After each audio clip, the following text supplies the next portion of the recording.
చినశంకరంపేట మండల కేంద్రంలోని స్థానిక మండల ప్రజా పరిషత్ కార్యాలయంలో 14వ విడత సామాజిక తనిఖీ ప్రజావేదిక కార్యక్రమాలు నిర్వహించారు.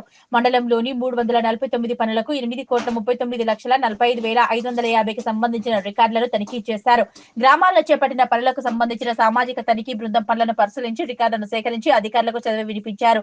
అనంతరం అడిషనల్ పీడీ రంగాచార్యులు మాట్లాడుతూ మండలంలో 349 పనులకు చేపట్టగా 6,48,97,060 రూపాయల కూలీలపైన ఖర్చులు పెట్టడం జరిగిందని, 1,90,48,497 రూపాయలు మెటీరియల్ కోసం ఖర్చు పెట్టడం జరిగిందన్నారు. రికార్డు తప్పుగా ఉన్న ఈజీఎస్ సిబ్బందికి 1,46,983 రికవరీ, 20,000 రూపాయల జరిమానా విధించడం జరిగిందని, అట్టి డబ్బులను వసూలు చేయాలని ఆయన అధికారులను ఆదేశించారు.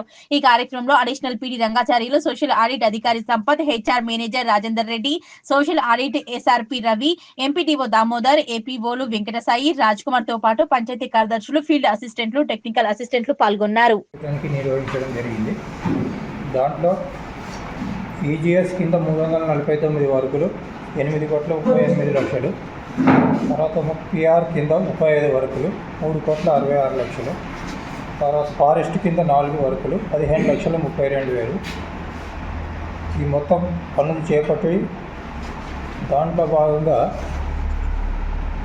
రికార్డులు పరిశీలించగా రికవరీ కింద 1,46,983, పెనాల్టీ కింద 20,000 రూపాయలు విధించడం జరిగింది.